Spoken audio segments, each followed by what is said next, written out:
बिस्मिल्लाहिर्रहमानिर्रहीम। साथियों, मां आहियां हाकिम अली नारे जो। अॼु हिकिड़े नए टॉपिक आवाज़ जो सफ़र दिमाग़ ताईं सां तव्हांजे साम्हूं आहियां।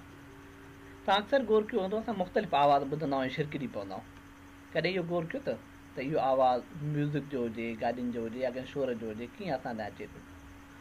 आवाज़ जूं लहरियूं दिमाग़ जी लिंक में जेके असांजा कन मौजूदु हूंदा आहिनि, जंहिंजो ॿाहिरियों हिसो जंहिंखे असां पीनास ॾींदा आहियूं, उन मां हिकिड़ो कन जो ट्यूब हूंदो आहे, उनजे अंदरि दाख़िल थियनि था।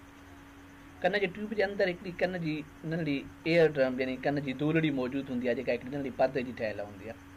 जॾहिं आवाज़ जो लहर उन सां टकराइजनि थियूं त उनखां पोइ उन में अंदरि मौजूदु टे नंढड़ियूं हॾियूं, जंहिंखे असां मेलियस, एंकस ऐं स्टेप्स चवंदा आहियूं। स्टेप्स इन कन जे अंदरि मौजूदु नंढी हॾी, बल्कि जेका जिस्म जी पूरी नंढड़ी हॾी हूंदी आहे, इहे हॾियूं जॾहिं मूव कनि थियूं पियूं आवाज़ जे लहरुनि जे करे, त उहे कोचलिया सां उन आवाज़ जी लहरुनि ते पहुचाइनि थियूं। कोचलिया जे अंदरि नंढड़ो हिकिड़ो फ्लूइड यानी पाण्याठ मौजूदु हूंदो आहे, जंहिंजे अंदरि हेयर सेल्स यानी हिकिड़ा नंढड़ा वारनि मां सेल मौजूदु हूंदा आहिनि, जीव ॻड़ा मौजूदु हूंदा आहिनि। जॾहिं आवाज़ जूं लहरूं उन फ्लूइड सां टकराइजनि थियूं ऐं उते हरकत पैदा थिए थी, त उन्हनि जे ज़रिए उहे हेयर सेल यानी जेके नंढड़ा वार वांगुरु जीव ॻड़ा हूंदा आहिनि, उहे मूवमेंट कनि था, हरकत कनि था पिया। उन्हनि जी हरकत करण सां उते नंढड़ा आयन्स ठहनि था पिया।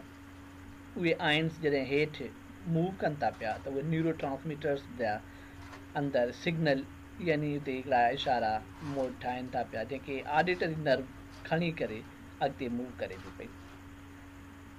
हाणे कोचलिया जो जेको हिसो हूंदो आहे, उते मुख़्तलिफ़ जायुनि ते जेके मुख़्तलिफ़ हेयर सेल हूंदा आहिनि, ऐं जेकॾहिं बेस वारे हिसे में हेयर सेल ते आवाज़ जूं लहरूं टकराइजनि थियूं, त उहो आवाज़ु कुझु नॉर्मल सन्हो फील थींदो आहे।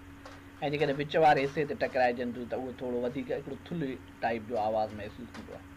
जेकॾहिं कोचलिया जे मथां रिंग टाइप जो जेको शेप हूंदो आहे, उते जॾहिं आवाज़ जूं लहरूं टकराइजनि थियूं, त उते वरी तमामु घणो थुल्हो महसूसु थींदो आहे। हाणे इहो ई आवाज़ु ऑडिटरी नर्व जे ज़रिए दिमाग़ ताईं पहुचे थो, जंहिंखे दिमाग़ महसूसु करे थो ऐं सम्झे थो त असांखे कहिड़ो पैगाम आवाज़ जे ज़रिए पहुतो आहे। साथियो, हीउ हुयो अॼु जो टॉपिक, जंहिंमें असां आवाज़ जे दिमाग़ ताईं जे सफ़र खे पढ़ियोसीं।